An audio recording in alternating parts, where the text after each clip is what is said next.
दोस्तों, ये कहानी दो प्यारी सहेलियों की है, जिनमें से एक लड़की को एक लड़के से प्यार हो जाता है। तो वो लड़की अपने बॉयफ्रेंड से मिलने के लिए पार्क में जाती है, छुपते छुपाते बचते बचाते। तभी उनका एक सदस्य उन्हें देख भी लेता है।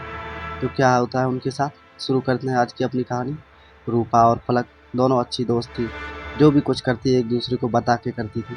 कॉलेज में रूपा को इस लड़का पसंद था और पलक को भी इस बारे में सब पता था, लेकिन वो हमेशा रूपा को कहती थी कि ऐसे रोज रोज मिलना ठीक नहीं है। अगर किसी ने देख लिया तो बहुत परेशानी वाली बात हो जाएगी।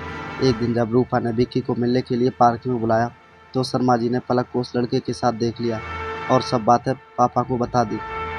अगले दिन जब पलक कॉलेज से वापस आई, तो उसके पापा ने उसे आवाज़ लगाई। आवाज़ सुन वो घबरा गई, क्योंकि वो थोड़ी तेज मिजाज की थी, इसलिए वो उनसे कम बात करती थी। वो जल्दी से अंदर गई और बोली, क्या हुआ पापा, आपने बुलाया? पढ़ाई कैसी चल रही है? ठीक।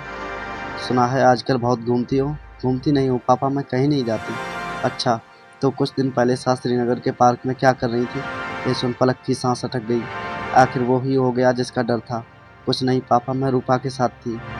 तभी पलक के पापा बहुत ज़ोर से चिल्लाए। शोर सुन पलक की माँ अंदर से आ गई। क्या हुआ पलक के पापा, आप इतना गुस्सा क्यों कर रहे हैं? तो पूछो अपनी लाडली से, किसके साथ घूम रही थी? आप क्या कह रहे हो, ऐसा नहीं हो सकता। तो पूछो इससे कि पार्क में किसके साथ थी? पापा वो तो मैं रूपा के साथ थी। अच्छा, तो वो लड़का कौन था? पलक सुकचाती हुई, डरती हुई, कांपती आवाज़ में बोली, पापा वो रूपा विक्की को पसंद करती है, मैं तो बस रूपा के साथ गई थी। मेरा उस लड़के से कोई सरोकार नहीं है। अच्छा, तो आप झूठ भी बोलोगी? अपनी इल्ज़ाम रूपा के सर पे डालते हुए शर्म नहीं आती? पापा मैं सच बोल रही हूँ। शर्मा जी ने तुम्हें खुद उस लड़के के साथ पार्क में देखा था। तुम दोनों के अलावा वहाँ कोई नहीं था। नहीं पापा, रूपा भी मेरे साथ थी। मैं सच कह रही हूँ। हो सकता है अंकल ने जब देखा हो, जब रूपा फ़ोन पे बात करने के लिए साइड पर गई हो। मुझे कुछ नहीं पता। कल से तुम्हारा कॉलेज जाना बंद। पापा आप मुझ पर यकीन नहीं? यकीन दी यकीन था तभी तो पढ़ने की आज़ादी दी थी, लेकिन आज तुमने वो विश्वास भी खो दिया। पापा आप जानते हैं मुझे पढ़ना कितना पसंद है। ऐसा मत कीजिए पापा, आखिर वर्ष है मेरा पढ़ाई का। रूपा से आपकी बात कराती हूँ। नहीं, अब तुम कॉलेज नहीं जाओगी। ये कहकर वो चले गई। पलक अपनी माँ से लिपट कर रोने लगी। अगले दिन पलक ने रूपा को फ़ोन कर सब बताया। रूपा ने भी उसे आश्वासन दिया कि वो उसके पापा को सब सच बता देगी। दिन बीतते चले गए, न तो रूपा आई, न पलक उसके घर गई, ना ही उससे बात की। कुछ महीनों बाद पलक के जीवन में ऐसा मोड़ आया कि आनन फानन उसकी शादी कर दी गई और वो कुछ ना कर पाई।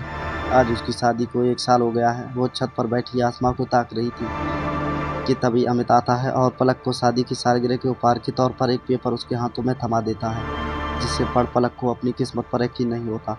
वो अमित की तरफ देख मुस्कुराने लगती है और उनकी आंखों से खुशी के आंसू छलक आते हैं, क्योंकि अमित अच्छे से जानता था कि पलक की खुशी उसका पढ़ाई का अधूरा सपना पूरा होने में है।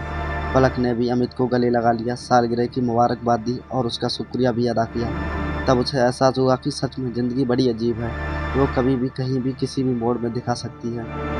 दोस्तों आज की कहानी यहीं पर ख़त्म होती है। ऐसी ही कहानी पढ़ने और सुनने के लिए हमारे चैनल को सब्सक्राइब करें और हमें कमेंट में ज़रूर बताएं कि ये कहानी आपको कैसी लगी। मिलते हैं अगली कहानी के साथ। जय श्री राम दोस्तों।